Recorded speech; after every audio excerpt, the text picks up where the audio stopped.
दूर किसी जंगल में काफी सारे पक्षी रहते थे, पर उन पक्षियों में आपस में एकता नहीं था। ये सब पक्षी आपस में एक दूसरे से लड़ते ही रहते थे और इन सब के पीछे कालू कौवे का हाथ था, क्योंकि कालू कौवे को पक्षियों को लड़वाने में बहुत मजा आता था। जब तक कालू कौवा पक्षियों की लड़ाई न करवा दे, कालू कौवे के मन में तो चैन नहीं आता था। इसी तरह आज भी कालू कौवा पक्षियों को लड़वाने के बारे में सोच रहा था। बहुत दिल चाह रहा है मेरा आज तो कि मैं पक्षियों को आपस में लड़वाऊं। चलो जाकर पक्षियों को लड़वाने की कोशिश करता हूँ। ऐसा कहकर कालू कौवा जंगल में घूम ही रहा था कि कालू कौवा दिखता है कि तोता और बुलबुल आपस में बैठे बातें कर रहे थे। बस फिर क्या था, कालू कौवा उन दोनों की लड़ाई करवाने उन दोनों के पास आता है।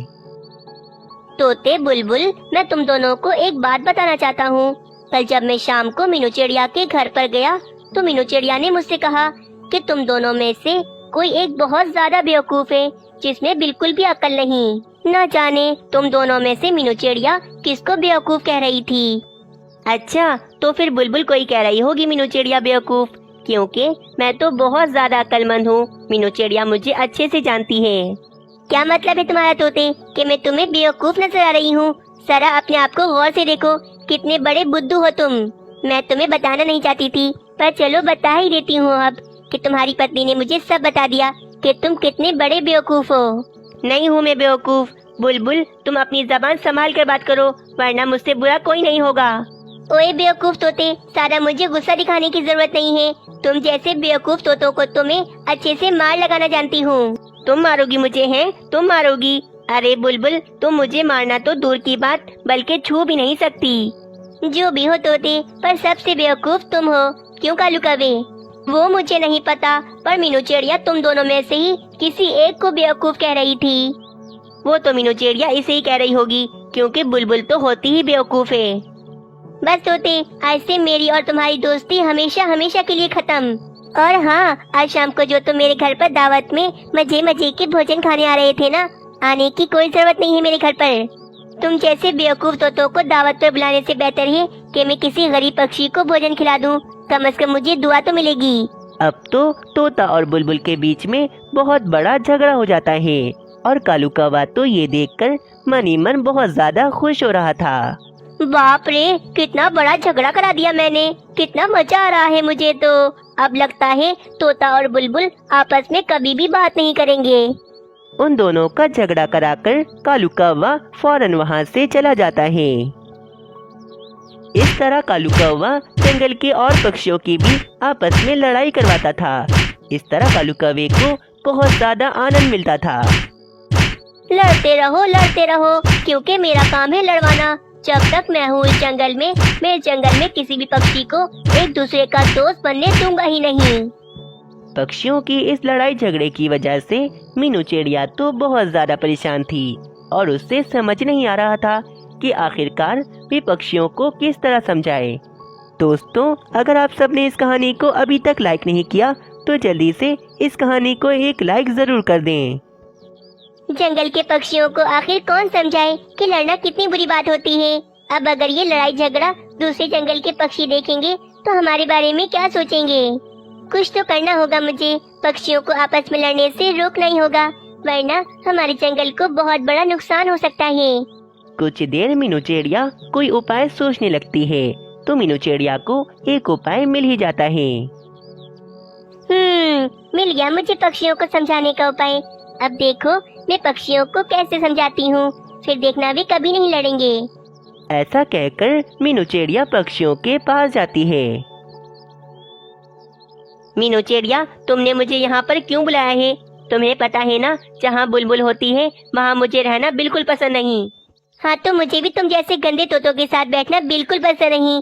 जल्दी बोलो मीनू चिड़िया, क्या बात है, वरना मैं जाती हूँ यहाँ से। पक्षियों, क्यों लड़ रहे हो तुम सब? चुप हो जाओ तुम सब और मुझे बोलने दो। मैंने तुम सबको यहाँ पर इसलिए बुलाया है कि आज शाम को मैंने तुम सब पक्षियों की अपने घर पर दावत रखी है। इसीलिए सारे पक्षियों को आज शाम को मेरे घर पर लाजमी आना है। कितने दिन हो गए हम सब पक्षियों ने मिलकर एक साथ भोजन नहीं खाया। इसी बहाने हम सब पक्षी मिलकर एक साथ भोजन खा लेंगे। और फिर मुझे तुम पक्षियों से एक बहुत जरूरी बात भी करनी है। मैं तो नहीं आऊँगा मीनू चिड़िया, क्योंकि अगर तुम बुलबुल को बुलाओगी तो मैं नहीं आ सकता, मुझे माफ करना। हाँ मीनू चिड़िया, मैं भी नहीं आऊँगी, तुम इस गंदे तोते को ही बुला लो। देखो, आना तो सब पक्षियों को पड़ेगा मेरे घर पर। अगर आज शाम को कोई भी पक्षी मेरे घर पर ना आया ना, तो याद रखना मैं उस पक्षी से कभी बात नहीं करूँगी। तोते, तुम भी मेरी बात याद रखना। अगर तुम नहीं आए ना मेरे घर पर, तो याद रखना हमारी दोस्ती हमेशा हमेशा के लिए खत्म। ऐसा कहकर मीनू चिड़िया वापस अपने घर चली जाती है। शाम होने को थी। मीनू चिड़िया के बुलाने पर जंगल के सभी पक्षी मीनू चिड़िया के घर पर आ जाते हैं। अब बोलो मीनू चिड़िया, क्या बात है, क्यों बुलाया है तुमने हमें यहाँ पर? तुम तो अपना मुंह बंद रखो तोते, हम यहाँ पर तुम्हारी बातें सुनने नहीं आए। ये बहुत चल रही है ना तुम्हारी जबान बुलबुल। अभी देखो कैंची लाता हूँ और उस कैंची से तुम्हारी जबान ही काट देता हूँ। तोते बुलबुल, मैंने तुम दोनों को यहाँ पर लड़ने के लिए नहीं बुलाया। मेरी बात सुनो तुम सब। मैं तुम सबको एक बहुत पुरानी बात बताती हूँ। जब मैं थोड़ी छोटी थी, एक दिन हुआ यूँ कि मेरी माँ ने मुझे जंगल में भोजन ढूंढने के लिए भेजा और मैं जंगल में इधर उधर भोजन ढूंढ रही थी। तभी मुझे एक जगह पर कुछ भोजन पड़ा हुआ दिखता है और मैं उस भोजन को लेने के लिए उस भोजन के पास आती हूँ और बहुत ज्यादा खुश हो जाती हूँ। पर तभी वहाँ पर एक तोता आता है जो मुझसे कहता है, ओ चिड़िया, अभी के अभी यहाँ से जाओ, क्योंकि ये सारा भोजन मेरा है। इस सारे भोजन पर सबसे पहले मेरी नजर गई थी। तुम्हारी नजर गई थी तो क्या हुआ, पर इस भोजन के पास सबसे पहले मैं आई हूँ, इसीलिए ये सारा भोजन मेरा है। ज्यादा होशियारी मत दिखाओ चिड़िया, मैंने कहा ना ये सारा भोजन मेरा है। अभी के अभी जाओ यहाँ से। बस हम दोनों की यूँ तू मैं चल रही थी कि तभी वहाँ पर एक कौवा आ जाता है जो हमसे यूँ कहता है, अरे क्या हुआ भाई, तुम दोनों क्यों लड़े जा रहे हो? मुझे बताओ, क्या पता मैं तुम दोनों की कोई मदद कर सकूं। देखे ना कौवे भाई, इस भोजन के पास सबसे पहले मैं आई थी और ये तोते भाई आकर कह रहे हैं कि ये सारा भोजन इनका है। हाँ पर कौवे भाई, इस भोजन पर सबसे पहले मेरी नजर गई थी, इसीलिए ये भोजन तो मेरा हुआ ना। तो ऐसी बात है, इसका फैसला देखो मैं अभी करता हूँ। फिर पता है पक्षियों कि वे कौवा क्या करता है? नहीं मीनू चिड़िया, बताओ ना आगे वे कौवा क्या करता है? फिर वे कौवा वहाँ पर एक तराजू लेकर आता है और उस तराजू पर आधा आधा भोजन तोलने लगता है। अरे इस तरफ तो भोजन ज्यादा है, मैं इधर का थोड़ा भोजन खा लेता हूँ ताकि इधर का भोजन थोड़ा कम हो जाए। फिर क्या, उस कौवे ने इधर से थोड़ा सा भोजन खाया तो फिर उधर से भोजन ज्यादा हो गया। ये देखकर कौवा फिर से बोला, ये क्या, अब उधर का भोजन ज्यादा हो गया, लगता है उधर का भोजन भी खाना पड़ेगा। इस तरह वे कौवा जाकर उधर का थोड़ा भोजन खाता है तो फिर इधर का भोजन ज्यादा हो जाता है। बस इस तरह करते करते वे चालाक कौवा सारा भोजन खा गया था और हम दोनों के हाथ कुछ न लगा था। भोजन खाते ही वे कौवा वहाँ से भाग गया था और तोते और मुझे तो कुछ नहीं मिला था। तो देखा दोस्तों आप सबने, उस चालाक कौवे ने हम दोनों की लड़ाई का फायदा उठाया और हमारा सारा भोजन खा गया वो। इसीलिए तो कहते हैं कि हमें आपस में कभी भी लड़ाई नहीं करनी चाहिए, वरना कोई तीसरा आकर इस बात का बहुत फायदा उठाता है। तो पक्षियों, क्या इतना सब कुछ सुनने के बाद भी आप सब एक दूसरे से माफी नहीं मांगेंगे? बुलबुल, मुझे माफ कर दो, तुम मुझे माफ कर दो। बस मैं जान गया हूँ कि लड़ाई से कुछ नहीं मिलता, बल्कि हमारा ही नुकसान होता है। तोते, तुम मुझे भी माफ कर दो, मैंने भी न जाने तुम्हें कितना बुरा भला कहा। और हाँ कालू कौवे, मैं तुम्हें अच्छे से जानती हूँ कि इस सब के पीछे सिर्फ तुम्हारा हाथ है, तुम लड़वाते हो ना पक्षियों को। हाँ मीनू चिड़िया, मुझे माफ कर दो, तुम्हारी ये बातें सुनकर मुझे सबक मिल गया है कि लड़ाई से कुछ नहीं मिलता, बल्कि हमारा ही नुकसान होता है। मीनू चिड़िया के समझाने पर सारे पक्षी मीनू चिड़िया की बात मान लेते हैं और अब कोई भी पक्षी आपस में लड़ाई नहीं करता। सोनू चिड़िया की कुछ ही महीनों पहले एक हादसे में मौत हो गई थी। बेचारी मीनू चिड़िया अब अकेली ही रहती थी। मीनू चिड़िया के 2 अंडे भी थे। बस मेरे इन अंडों में से नन्हे पक्षी आने वाले हैं और बेचारे सोनू चिड़िया तो अपने बच्चों को भी नहीं देख पाए। मैं बहुत ज्यादा अकेली हूँ। मीनू चिड़िया बस हर समय अपने बच्चों के निकलने का इंतजार करती रहती थी। जब मेरे बच्चे अंडों में से निकल जाएंगे तो मैं उन्हें भोजन कहाँ से खिलाऊंगी? मुझे तो अपना कोई कारोबार शुरू करना होगा, परंतु मेरे पास तो पैसे ही नहीं हैं। तभी वहाँ पर उल्लू सेठ आ जाते हैं। मीनू चिड़िया, मैं जानता हूँ कि तुम अपने बच्चों के भविष्य के लिए बहुत परेशान हो। अगर तुम चाहो तो तुम अपना ये घर मुझे बेच सकती हो। तुम्हारा ये घर मुझे बहुत पसंद है। तुम अपना ये घर बेचकर कोई अच्छा सा कारोबार शुरू कर लेना। नहीं नहीं उल्लू सेठ, ये घर तो सोनू चिड़िया की आखिरी निशानी है, मैं इसे नहीं बेच सकती। ठीक है, तुम्हारी मर्जी है मीनू चिड़िया, परंतु ये घर जब भी बेचना हो तुम मुझे बता देना। ये कहकर उल्लू सेठ वहाँ से चले जाते हैं।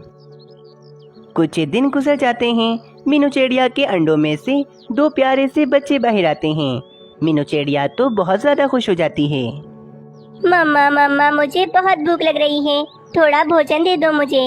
अपने बच्चों की भूख का सुनकर तो मीनू चिड़िया उदास हो जाती है, क्योंकि मीनू चिड़िया के पास भोजन तो था ही नहीं। अब मैं क्या करूं? बच्चों को तो भूख लगी है, मैं इतनी जल्दी भोजन कहां से ढूंढ कर लाऊं? मीनू चिड़िया जंगल में काफी देर घूमती है, परंतु इससे कहीं भोजन नहीं मिलता। बस तभी अचानक मीनू चिड़िया को नहर के पास कुछ गंदम के दाने पड़े हुए दिखते हैं। मीनू चिड़िया खुशी खुशी जल्दी से वहाँ पर आती है। तभी वहाँ पर कालू कौवा भी आ जाता है। अरे अरे मीनू चिड़िया, सोचना भी मत कि ये भोजन तुम ले जाओगी। इस पर पहले मेरी नजर पड़ी थी, इसीलिए इसको तो मैं ही लेके जाऊंगा। कालू कौवे, मेरे बच्चे अभी अंडों से बाहर आए हैं और उन्हें बहुत ज्यादा भूख लग रही है, तुम ये भोजन मुझे ले जाने दो। बस बस मीनू चिड़िया, जाओ यहाँ से, वरना एक लगाऊंगा। फिर मीनू चिड़िया परेशान होकर अपना घर बेचने का फैसला कर लेती है और उल्लू सेठ को अपना घर बेच देती है। अब मीनू चिड़िया अपना घर बेचकर अपने बच्चों के साथ घोंसले में रहने लगी थी। मानो चिड़ी सोनू चिड़िया, चलो जल्दी से भोजन खा लो। मीनू चिड़िया ने अपना घर बेचकर फलों का छोटा सा बाग खरीद लिया था और अब मीनू चिड़िया काफी ज्यादा मेहनत करती है और फलों को दूसरे जंगल में ले जाकर बेचती है। कुछ दिनों बाद कबूतर सारे पक्षियों को आवाजें लगा रहा था। अरे सुनो सुनो पक्षियों, मेरी बात सुनो। मैं अभी पहाड़ों की तरफ से आ रहा हूँ। वहाँ पर सारे बादल पानी पीकर काले काले हो गए हैं। मुझे तो ऐसा लगता है कि कल ही हमारे जंगल में बहुत तूफानी बारिशें हो जाएंगी। तुम सब अपनी अपनी तैयारी कर लो, बारिश का कुछ नहीं पता। तुम्हारा बहुत बहुत शुक्रिया कबूतर। मीनू चिड़िया बारिश का सुनकर परेशान हो जाती है, क्योंकि मीनू चिड़िया के पास रहने को कोई घर नहीं था। हाय रे, मैं इतनी जल्दी पक्का घर कहाँ से बनाऊंगी? मेरे बच्चे तो अभी बहुत छोटे हैं, वो तो बारिश में भीगकर मर जाएंगे। और तो और मुझे अपने फलों को भी तो देखना है, कहीं वो बारिश से भीगकर खराब न हो जाएं। मीनू चिड़िया ये सोच रही थी कि अचानक तेज बारिश शुरू हो जाती है। हाय रे, ये क्या, आज ही बारिश शुरू हो गई। मेरे बच्चे, मुझे उन्हें बचाना होगा फौरन। ये कहकर मीनू चिड़िया फौरन अपने बच्चों के पास जाती है। मामा मामा, मुझे बहुत ठंड लग रही है, मुझे बहुत ज्यादा ठंड लग रही है। अब मैं क्या करूं? कहाँ लेके जाऊं अपने छोटे छोटे बच्चों को? हाँ, कालू कौवे का घर काफी बड़ा है और बहुत मजबूत भी है। मैं अपने बच्चों को कालू कौवे के घर में छोड़ देती हूँ। बस फिर मीनू चिड़िया अपने दोनों बच्चों को लेकर कालू कौवे के घर के पास चली जाती है। कालू कौवे, मैं बहुत ज्यादा परेशान हूँ। ये देखो, मेरे बच्चे अभी कितने छोटे हैं, ये बारिश को बर्दाश्त नहीं कर सकते। क्या तुम मेरे बच्चों को अपने घर में रख लोगी? अरे नहीं नहीं मीनू चिड़िया, मैं कोई भी काम मुफ्त में नहीं करता। अच्छा ठीक है कालू कौवे, ये लो, तुम मुझसे 100 रुपए ले लो, परंतु मेरे बच्चों को अपने घर में रख लो। फिर मीनू चिड़िया अपने बच्चों को कालू कौवे के घर में छोड़कर अपने बाग की तरफ चली जाती है। बारिशें काफी ज्यादा तेज हो रही थीं। कालू कौवे का घर भी हवा के कारण कमजोर हो गया था। बस फिर अचानक ही कालू कौवे के घर की छत टूट जाती है और बारिश का पानी घर के अंदर आने लगता है। अरे रे, ये बारिश तो मुसीबत ही बन गई। मेरे घर की छत टूट गई, अब क्या करूं मैं? कालू जी, मीनू चिड़िया के बच्चे भी हमारे साथ हैं, हमें जल्द से जल्द कुछ करना होगा, वरना कहीं ऐसा न हो कि मीनू चिड़िया के बच्चों को कुछ हो जाए और मीनू चिड़िया सारा इल्जाम हम पर लगा दे। अच्छा रानी, चलो दोनों बच्चों को अपनी पीठ पर बिठाओ, हम जल्दी से बारिश से बचने के लिए कोई जगह ढूंढते हैं। फिर कालू कौवा और रानी कौवी बच्चों को लेकर सुराख वाले पेड़ के अंदर आते हैं, जिसके अंदर बारिश का पानी नहीं आ रहा था। कालू जी, कितनी छोटी जगह है ये, यहाँ तो रहना बहुत मुश्किल है। अरे रानी, सारी जगह तो ये मीनू चिड़िया के बच्चों ने ले ली है। एक काम करता हूँ, इन बच्चों को पेड़ से बाहर निकाल देता हूँ, फिर अच्छी खासी जगह बन जाएगी। बस फिर कालू कौवा गुस्से में मीनू चिड़िया के दोनों बच्चों को पेड़ से बाहर निकाल देता है और अब दोनों बच्चे तेज बारिश में भीग रहे होते हैं। सोनू चिड़िया बहुत कमजोर थी, जिस कारण वे बारिश को बर्दाश्त नहीं कर पाती और वे उसी समय मर जाती है। कुछ देर बाद बारिश भी रुक जाती है। मीनू चिड़िया काफी ज्यादा गुस्से में कालू कौवे के पास आती है। कालू कौवे, तुमने मेरे साथ बिल्कुल भी ठीक नहीं किया। मैंने तुम्हें पैसे दिए थे, फिर भी तुमने मेरे साथ इतना बुरा किया। मेरी बेटी की जान ले ली तुमने। देखना कालू कौवे, एक दिन तुम्हें इसकी सजा जरूर मिलेगी और तुम पछताओगे बहुत। हाँ कालू जी, आपने बिल्कुल भी ठीक नहीं किया मीनू चिड़िया के साथ। बेचारी कितनी परेशान है। रानी तुम चुप हो जाओ, कहीं ऐसा ना हो कि तुम्हारे साथ भी मैं कुछ कर बैठूं। बस अब मीनू चिड़िया अपने मानो चिड़े के साथ ही रहती थी और मीनू चिड़िया ने मेहनत करके कुछ ही समय में अपना एक घर भी खरीद लिया था। कुछ ही समय के बाद अब मानो चिड़ा भी बड़ा हो गया था और अब मीनू चिड़िया के साथ कारोबार में मदद करवाता था। वहीं दूसरी तरफ राजू कौवा अब कालू कौवे के खेत की देखभाल करता था और अब कालू कौवा थोड़ा बीमार हो गया था। रानी, तुम कहती थी ना कि मैंने मीनू चिड़िया के साथ गलत किया है तो मुझे उसकी सजा जरूर मिलेगी। परंतु देखो, मेरा राजू कौवा मेरा खेत देखता है और उसने कितना बड़ा घर भी खरीद लिया है। ये बस थोड़ा सा बीमार हूँ मैं, परंतु मैं बहुत ज्यादा खुश हूँ। कालू जी, फिर भी मैं आपसे कहती हूँ कि आपको मीनू चिड़िया से एक बार तो माफी जरूर मांग लेनी चाहिए। बस करो रानी, मैं और वो भी मीनू चिड़िया से माफी मांगूंगा। ऐसा दिन तो कभी आएगा ही नहीं। अगले दिन कालू कौवा राजू कौवे से कहता है, अरे बेटा राजू, तुमने जो अपना एक बड़ा सा घर खरीदा है, हम उस घर में कब जाएंगे? हाँ पापा, हम आज जाएंगे उस घर में और आप मेरे साथ चलो, आपको मुझे कुछ दिखाना है। ये कहकर राजू कौवा कालू कौवे को अपने साथ ले जाता है। पापा, ये घोंसला मैंने खुद बनाया है और अब से इस घोंसले में आप रहोगे। बेटा राजू, ये तुम क्या कह रहे हो? मैं तो तुम सबके साथ रहूंगा ना। नहीं पापा, आपने मीनू आंटी के साथ बहुत गलत किया है। आपको उसकी सजा जरूर मिलेगी और मैं ये नहीं चाहता कि आपकी सजा मुझे और मम्मा को भी मिले। इसीलिए आपसे हमारा अब कोई रिश्ता नहीं और अब से आप इसी घोंसले में रहोगे। अरे नहीं नहीं राजू, ऐसा मत करो, तुम मेरे बेटे हो, मेरे साथ ऐसा कैसे कर सकते हो तुम? फिर राजू कौवा कालू कौवे को छोड़कर वहाँ से चला जाता है। कालू कौवा बहुत ज्यादा पछताता है और अब कालू कौवा बिल्कुल ही अकेला हो गया था। अगले दिन कालू कौवा मीनू चिड़िया के पास आता है और मीनू चिड़िया से कहता है, मीनू चिड़िया, मुझे माफ कर दो। मेरे बेटे राजू कौवे ने मुझे घर से निकाल दिया है। अब मेरा कोई परिवार नहीं, मैं बिल्कुल अकेला रह गया हूँ। कालू कौवे, तुमने मेरे साथ बहुत ज्यादा गलत किया था, परंतु मैं तुम्हें माफ करती हूँ। बस अब कालू कौवा सारी जिंदगी उसी घोंसले में अकेला रहकर अपनी जिंदगी गुजारता है और इस तरह कालू कौवे को अपनी गलती की सजा मिल जाती है। दोस्तों, राजू कौवे ने कालू कौवे के साथ ठीक किया या फिर नहीं, हमें कमेंट में जरूर बताएं। हमें आपके कमेंट का बेसब्री से इंतजार रहता है। रानी, रात काफी हो गई है, मुझे अब बहुत नींद आ रही है। चलो अब सो जाते हैं। हाँ कालू जी, मैं भी दिन भर काम करके थक गई हूँ। चलो चलो बेटा राजू कौवे, तुम भी सो जाओ, तुम्हें कल सुबह स्कूल भी जाना है। फिर कालू कौवे का परिवार सो जाता है। आधी रात गुजर जाती है। सुबह होने ही वाली थी। जंगल में बहुत तेज बारिश हो रही थी। पूरे जंगल में पानी भर जाता है। कालू कौवा कहता है, अरे अरे मीनू चिड़िया, हमारे जंगल में तूफान आ गया है। अब हमारा क्या होगा? हम कहाँ जाएंगे अब? कालू कौवे, हम तो उड़ सकते हैं, परंतु हमारे घोंसलों में नन्हे नन्हे बच्चे हैं, वे कहाँ जाएंगे? उन्हें तो उड़ना भी नहीं आता है। पापा पापा, मुझे बचा लो, मैं टहनी से नीचे गिर जाऊंगा, मुझे बचा लो। अरे रे राजू, तुम इतनी ऊपर टहनी पर कहाँ से बैठ गए? मैं तुम्हें अभी बचाता हूँ। रुको रुको कालू कौवे, मैं जाती हूँ, अभी राजू कौवे को नीचे लेकर आती हूँ। फिर मीनू चिड़िया फौरन राजू कौवे के पास जाती है। चलो राजू कौवे, मेरी पीठ पर बैठ जाओ, मैं तुम्हें नीचे ले जाने आई हूँ। फिर मीनू चिड़िया राजू कौवे को अपनी पीठ पर बिठाकर नीचे ले जाती है। बस तभी एक बड़ी सी टहनी आकर मीनू चिड़िया के ऊपर गिर जाती है और मीनू चिड़िया के दोनों पर भी टूट जाते हैं। कालू कौवे, मेरे दोनों पर टूट गए हैं, मुझे बहुत दर्द हो रहा है, लगता है अब मैं मर जाऊंगी। नहीं मीनू चिड़िया, तुम मेरी बहुत अच्छी दोस्त हो, तुम हमें छोड़कर ऐसे नहीं जा सकती हो। बस कालू कौवे की ये बात सुनकर मीनू चिड़िया मर जाती है।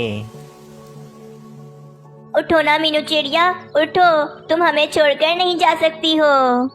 अरे अरे कालू जी, ये सोते सोते क्या बोल रहे हैं? उठ जाएं भाई, सुबह हो गई है। फिर कालू कौवे की आँख खुलती है और कालू कौवा उड़ जाता है। शुक्र है सपना था, सच नहीं था, वरना अगर सच होता तो क्या होता फिर? क्या हुआ कालू जी, आखिर क्या सपना देख लिया आपने जो आप इतने ज्यादा परेशान हैं? रानी, मैंने सपने में देखा कि जंगल में बहुत तेज बारिश हो रही थी और सब पक्षी बहुत ज्यादा परेशान थे। मीनू चिड़िया मेरे बेटे राजू कौवे को बचाकर लाई थी कि अचानक एक बड़ी सी टहनी टूटकर मीनू चिड़िया के ऊपर गिर गई और मीनू चिड़िया के दोनों पर टूट गए, जिस कारण मीनू चिड़िया मर गई थी। बस इतने में ही मेरी आँख खुल गई। लेकिन अगर ये सपना सच हो गया तो क्या होगा? सुना है सुबह के सपने सच हो जाते हैं। अगर ये सपना भी सच हो गया, नहीं नहीं, ये सपना सच नहीं हो सकता है।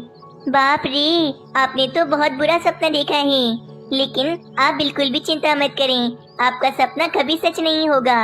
रानी, मैं अपना ये सपना जाकर मीनू चिड़िया को बताता हूँ, देखता हूँ मीनू चिड़िया क्या कहती है।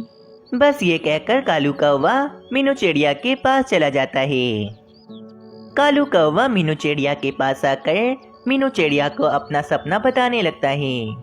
अरे रे कालू कौवे, तुम तो एक सपने से डर रहे हो और ये तो बस किसी ने ऐसे ही कहा है कि सुबह का सपना सच हो जाता है, लेकिन हकीकत में ऐसा कुछ भी नहीं है।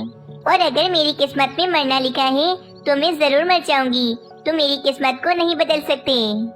परंतु मीनू चिड़िया, हम सब पक्षी तुम्हारे बगैर कैसे रहेंगे? तुम तो बहुत अच्छी हो, तुम हम सब पक्षियों की बहुत ज्यादा मदद करती हो। कालू कौवे, मुझे कुछ नहीं होगा, तुम बिल्कुल भी चिंता मत करो। अगले दिन जंगल में बहुत ज्यादा गर्मी हो रही थी। कालू कौवा गर्मी से बहुत ज्यादा परेशान था। कितनी गर्मी हो रही है आज इस जंगल में, ना जाने क्या हो गया है। इतनी गर्मी तो पहले कभी नहीं हुई हमारे जंगल में। काश कि हमारे जंगल में बारिश हो जाए तो बहुत ज्यादा मजा आ जाएगा और ये गर्मी भी दूर हो जाएगी। तोते, ये तुम बारिश की बातें मत करो, बारिश तो हमारे जंगल में कभी भी नहीं होनी चाहिए। क्यों ना हो भाई बारिश, बारिश में तो बहुत ज्यादा मजा आता है, जरूर होनी चाहिए आज बारिश।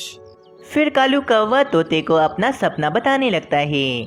तो तोता कालू कौवे से कहता है, कालू कौवे, तुम तो पागल हो गए हो, सपने अपने कोई सच नहीं होते हैं।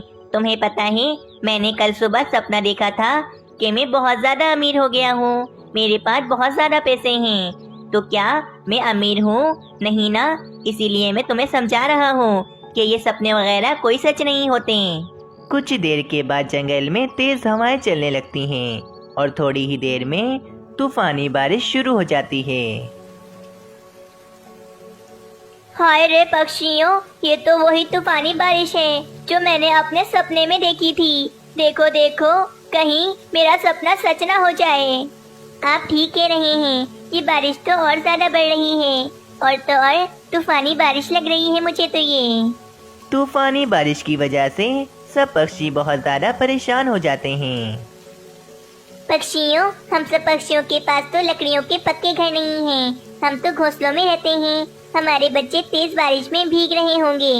मैं क्या कहती हूँ, उल्लू सेठ का जो घर खाली पड़ा है, हम सब पक्षी अपने अपने बच्चों को ले जाकर वहाँ पर रख देते हैं, हमारे बच्चे बारिश से बचे रहेंगे। हाँ हाँ मीनू चिड़िया, तुम ठीक कह रही हो, हम सब पक्षी तो इस तूफानी बारिश का सामना कर लेंगे, लेकिन हमारे मासूम छोटे बच्चे इस तूफानी बारिश का सामना नहीं कर पाएंगे। थोड़ी ही देर के बाद सभी नन्हे पक्षी उल्लू सेठ के पक्के घर में आ जाते हैं और बारिश से बच जाते हैं। मीनू चिड़िया, मुझे बहुत डर लग रहा है, तुम कुछ ना करो, तुम भी एक काम करो, जाकर नन्हे पक्षियों के साथ उल्लू सेठ के घर में रहो। नहीं कालू कौवे, मुझे कुछ नहीं होगा, मैं तुम सब पक्षियों को अकेला छोड़कर नहीं जा सकती हूँ, मैं इतनी स्वार्थी नहीं हूँ। बारिश काफी ज्यादा बढ़ जाती है, पूरे जंगल में हर तरफ पानी ही पानी भर जाता है। हवाएं भी तेज चल रही होती हैं, परंतु अचानक चग्गू पक्षी तेज हवा के कारण अपने आप को संभाल नहीं पाता और नीचे पानी में आकर गिर जाता है। अरे पक्षियों, मुझे बचाओ, मुझे बचाओ, मैं इस ठंडे ठंडे पानी में बह रहा हूँ, मुझे कोई पानी से बाहर निकालो। अरे चग्गू पक्षी, हम बचाएंगे तुम्हें, हम बचा लेंगे तुम्हें। बस तभी वहाँ पर भागा भागा कबूतर आता है और कबूतर पक्षियों से कहता है, मीनू चिड़िया, बहुत बुरी खबर है। उल्लू सेठ के घर की छत टूट गई है और उनके पूरे घर में पानी भर गया है। हाय रे, ये बारिश तो बहुत ज्यादा तेज होने लगी है। पक्षियों, मैं उल्लू सेठ के घर की तरफ जा रही हूँ, तुम सब पक्षी फौरन चग्गू पक्षी को बचाओ। अरे मीनू चिड़िया, तुम अकेले मत जाओ, मैं भी चलता हूँ तुम्हारे साथ। फिर कालू कौवा और मीनू चिड़िया फौरन उल्लू सेठ के घर की तरफ जाते हैं। बचाओ बचाओ बचाओ हमें। अरे रे कालू कौवे, ये देखो, पूरे घर में पानी भर गया है, हमें फौरन ही सब बच्चों को यहाँ से बाहर निकालना होगा। बस तभी वहाँ पर कबूतर आता है। मीनू चिड़िया, सब बच्चों को फौरन मेरे घोंसले में लेकर चलते हैं। मैंने अपने घोंसले के ऊपर एक बड़ा सा छाता लगा लिया है। चलो मीनू चिड़िया, जल्दी से चलते हैं, कहीं कुछ बुरा ना हो जाए, मुझे तुम्हारी बहुत चिंता हो रही है। बस फिर थोड़ी देर के बाद मीनू चिड़िया और कालू कौवा सब नन्हे पक्षियों को लेकर कबूतर के घोंसले में आ जाते हैं। हाय रे कालू कौवे, मैं तो अपना अंडा उल्लू सेठ के घर में ही छोड़ आई, मैं अभी लेकर आती हूँ।